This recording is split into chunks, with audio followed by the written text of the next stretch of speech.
Hello and welcome to the conversation. My name is Kanada Gatwa and thank you for joining me. Well, it is said that there are three things that wise men fear. One are the sea in the storm, a night with no moon, and the anger of a gentleman. And my question to each and every one this particular day is, what are you afraid of? What are you afraid of? That is basically the conversation we are having today. What is your fear, or what are you afraid of? You might say, what I used to fear most, I overcame. But I've realized that as life happens, or as we continue, growing in different facets of our life, we realize that we get to a level where what we were not afraid of, it is now something that we are afraid of. For example, if you are eyeing for position, maybe in the corporate world, and you are never afraid of, such position, such elevation in your career, you'll understand as time goes by, and as you're nearing or as you are working towards that promotion or that level, you have certain form or kind of fear. For example, the fear of failure may creep in.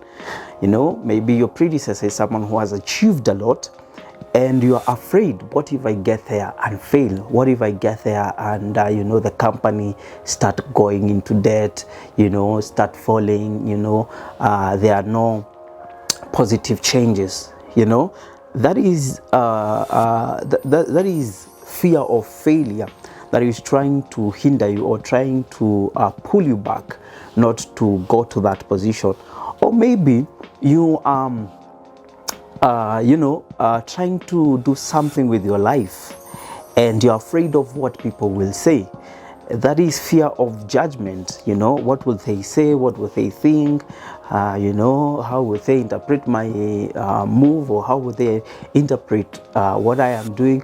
And I have come to realize that there are so many people actually who are overtaken, or who are held back by fear of judgment. What will people say? What if I do this? How will people respond? You're asking yourself a lot of questions, and you're thinking, oh, if I do this, people will say this. If I take this route, people will say this. If I buy this, people will say this. And you find yourself, you're just, going around in circles. After 4 years, 5 years, there are no achievements. There is nothing you've done for yourself. There is nothing you've done for your family. There is nothing you've done in your career, because you're afraid of being judged. And then there is fear of what we call fear of missing out. You always want to be everywhere. All right, you always want to be everywhere, as in you don't want to miss out, whether it is a party, whether it is a gossip club, whether it is people. You are everywhere. And especially the young people, I must say this, that many of them are being overtaken by the fear of missing out. They always want to be everywhere, in drugs, in premarital sex.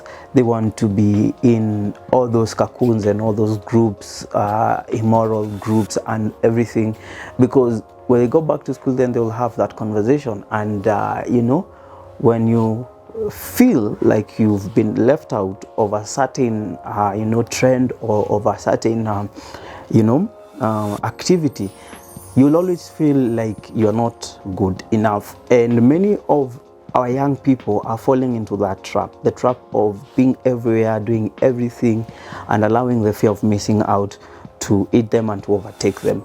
You will see that many of them have really gotten into things that they had not dreamt of, they had not even thought of. Sometimes you talk to some of them and you're asking them, how did you get here? Well, when did you start drinking? When did you start smoking? And they're like, I never even imagined. I don't know even how I got there. And it is just because my friends were doing it, I felt like I needed also to do it. It is because that is now the trending thing, that it is now what my generation is doing. And you will realize that so many of them have done terrible mistakes, have done grievous mistakes, and they have no idea how they got there. And it is important for everyone to understand that you have your own path, or you have your own journey that you need to undertake. And when you allow the fear of missing out to eat you up and to overcome you, you will not be living for yourself. You will be living to please others. You will be living a life of someone else, but you're thinking it's your life.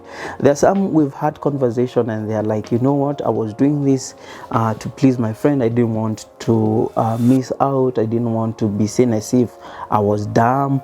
I was not in their league or in their class.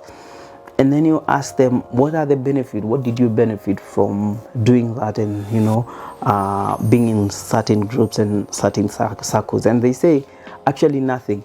I end up losing my identity. I end up losing my morals. I end up losing my personality, and it is just crazy. So what I'm saying is, there are certain things in life that we think that we have already overcome, but as life goes on, as we continue doing life, we realize we have not really dealt with it.